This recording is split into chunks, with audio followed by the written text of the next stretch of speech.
So yeah, it's nice seeing you guys again today. And we're doing something very interesting today. Yeah, I'm talking about pricing. I know this is really something most people don't like talking about, but I feel like I should just touch something about this and say something about this. So really where I'm from, yeah, from Nigeria, but currently in the UK, London precisely. So I know from Nigeria we really have issues with like pricing, and this is like something really serious here.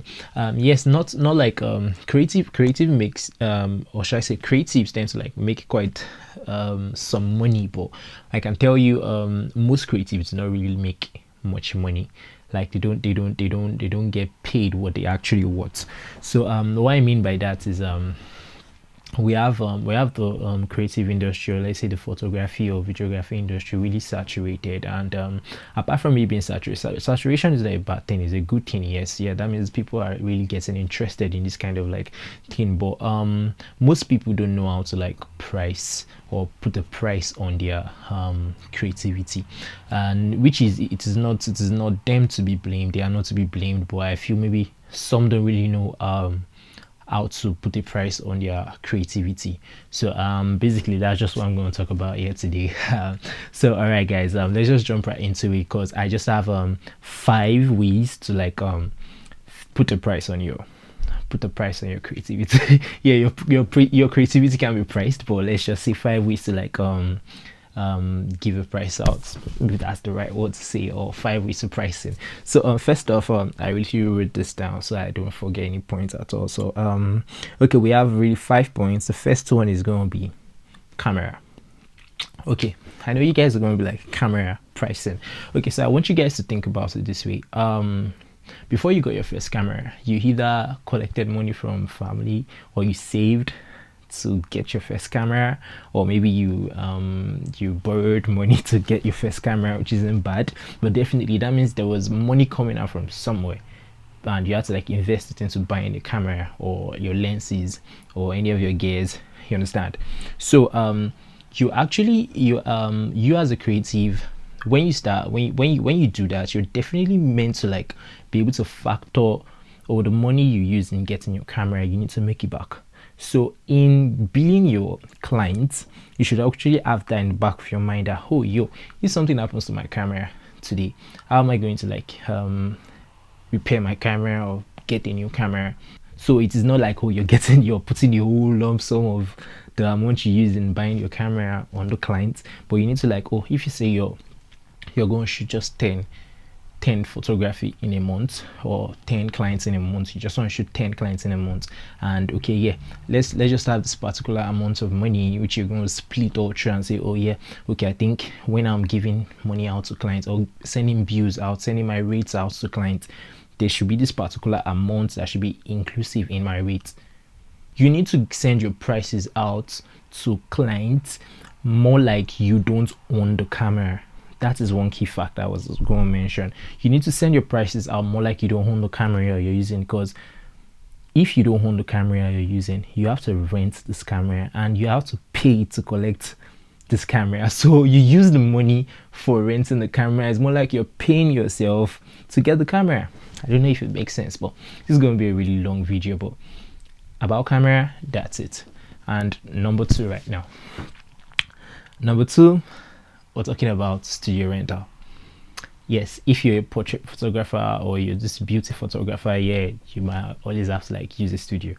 And you using a studio, some or most people, you might have a studio to yourself. Maybe you have an apartment you're using as your studio or something, which is fine. Yes, but remember, you have an apartment, you have to pay bills for your apartment, you have to pay for your rentals for your apartment. If you don't have an apartment, you have to rent a studio, which you have to pay the studio for particular hours you'll be shooting for. And like I think in the UK, yeah, it's like an average of about 60 pounds, yeah, 60 quid for half day rental and 100 quid for a full day rental. Yeah, so you need to like put yourself in these shoes. Like if you own it, it's a plus to you, because you own it, that means you've invested for you to be able to have these things. So you should actually include this kind of bills in your pricing. I hope you guys understand. Number 3 is going to be retouching fee. Yeah, I know that's really weird, right? Good. If you're the one shooting your pictures, you're the one retouching your pictures. As I know, some photographers don't retouch your pictures yourself, which they have to like shoot the pictures and send the pictures out for retouching, and they pay the retoucher. So tell me, what's wrong about you charging if you retouch the pictures yourself? What's wrong about you charging the rates for retouching in your photography or when sending to clients? See, there are some things you're definitely leaving out, which I think you should actually add into your bill or costing for your photography. So yes, retouching fee per image is very, very necessary. I do this. So all right, great. So let's jump right into the next one. Yeah, power. You're charging for power because in Nigeria you barely have lights, that you barely have power, in which you have to, for you to be able to like do anything, maybe for post-production or something, or during the shoot or something, you have to like fuel your generator or buy diesel or get some sort of lightning for you to like get stuff done. So you should actually charge for this because money is definitely coming out from somewhere for you to be able to get this thing done for your clients. So you should definitely charge for this, but it is, it is relative. If you're not a Nigerian watching this, maybe you're back in the UK or in the US, definitely you have access to like 24 hours lighting, so you can definitely scrap this out from your list of pricing, which is a good thing. Yeah, because I think I've been in the UK for like months right now, and never have there been any day that the lights went off. So yeah, that's weird. So me being here, I can definitely scrap lighting away from my fee for like photography rates. Yeah, makes sense. So our fifth and final one is, you want to hear this? Professional fee. Yeah, I do. Yeah, most people might be like, yo, after collecting all this money you still want to collect professional fee. But I want you to think about it this way.